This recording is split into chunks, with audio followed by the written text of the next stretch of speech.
সবকিছু ঠিক থাকলে ২০২৬ সালের ফেব্রুয়ারিতেই অনুষ্ঠিত হতে যাচ্ছে বহুল কাঙ্ক্ষিত ত্রয়োদশ সংসদ নির্বাচন। এই নির্বাচনকে সামনে রেখে এরই মধ্যে মাঠে নেমে পড়েছে বাংলাদেশ জামায়াতে ইসলামী। মাঠে আছে এনসিপি, গণ অধিকার পরিষদ, ইসলামী আন্দোলন বাংলাদেশের মতো দলগুলো। এবার জোরে সোরে নির্বাচনে মাঠে নামার ঘোষণা দিয়েছে এই মুহূর্তে দেশের সবচেয়ে বড় দল বাংলাদেশ জাতীয়তাবাদী দল বিএনপি। এরই মধ্যে শুরু হয়েছে প্রার্থী বাছাই। আগামী কয়েকদিনের মধ্যেই আনুষ্ঠানিকভাবে কোমর বেঁধে নির্বাচনী মাঠে নেমে পড়বে দলটি। এদিকে বিএনপির মাঠে নামার ঘোষণায় নড়ে চড়ে বসেছে শরিক দলগুলো। বিএনপি এককভাবে কত আসন নেবে, শরিকদের জন্য কত আসন ছাড়বে, কোন কোন বিবেচনায় প্রার্থীদের মনোনয়ন চূড়ান্ত করা হবে, এসব নিয়ে শুরু হয়েছে জল্পনা কল্পনা। আমরা সকলে ঐক্যবদ্ধ থাকি, কেউ যাতে আমাদের ঐক্য নষ্ট করতে না পারে, কেউ যাতে আমাদেরকে পিছিয়ে দিতে না পারে।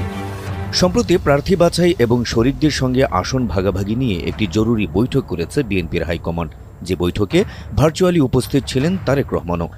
সেই বৈঠক থেকেই এসেছে শরিকদের আসন নিয়ে বেশ কিছু ইঙ্গিত। সূত্র জানায়, বর্তমানে বিএনপির সঙ্গে থাকা ১৯ দলের সঙ্গে আরও কয়েকটি দলকে যুক্ত করার প্রক্রিয়া চলছে। এ লক্ষ্যে বেশ কয়েকটি সহযোগী দলের সঙ্গে আলোচনা চালিয়ে যাচ্ছে দলটি। বান্ডেল থাকলে প্রতি সেনমানিতে টাকা বাঁচবে। বিকাশ সেনমানি বান্ডেল কিনে জিতুন প্রতি লেনদেনে। বিএনপির হাইকমান্ডের একটি সূত্র জানায়, বিএনপি তার সমমনা দলগুলোর জন্য প্রায় ৫০টি আসন ছেড়ে দিতে পারে। তবে যদি জোট আরও বড় হয় তাহলে আরও বেশি আসন ছেড়ে দিতেও রাজি আছে তারা। আর সেই বিষয়টি মাথায় রেখে দলটি প্রাথমিকভাবে ২০০ আসনে প্রার্থী ঘোষণা করার পরিকল্পনা করছে। মিত্ররা কোন আসনে কারা জয়ী হতে পারবে, তাদের যোগ্যতা ও জনপ্রিয়তা এবং প্রতিদ্বন্দ্বী প্রার্থী কারা, সেটাও বিবেচনায় রাখছে দলটি।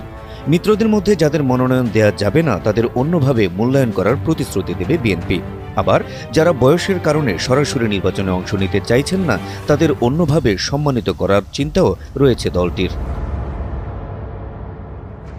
জানা গেছে, জোটে থাকা ৬ দলের শীর্ষ ৬ নেতাকে সমর্থন করতে ১ বছর আগেই তৃণমূলকে নির্দেশনা দিয়ে রেখেছে বিএনপি।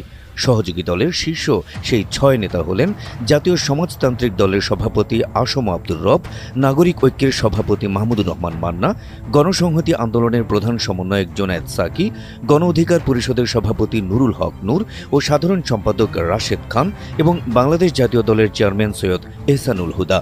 এছাড়া বাংলাদেশ জাতীয় পার্টির চেয়ারম্যান আন্দালিব রহমান পার্থকে ঢাকা ১৭ আসনে এবং ন্যাশনালিস্ট ডেমোক্রেটিক মুভমেন্টের চেয়ারম্যান ববি হাজ্জাজকে ঢাকা ১৩ আসনে সমর্থন দিতে স্থানীয় ইউনিটগুলোকে কাজ করতে নির্দেশ দিয়েছে বিএনপি, এমন তথ্য পাওয়া যাচ্ছে বিভিন্ন সূত্র থেকে। এই ধারাবাহিকতায় অন্যান্য দলগুলোর এক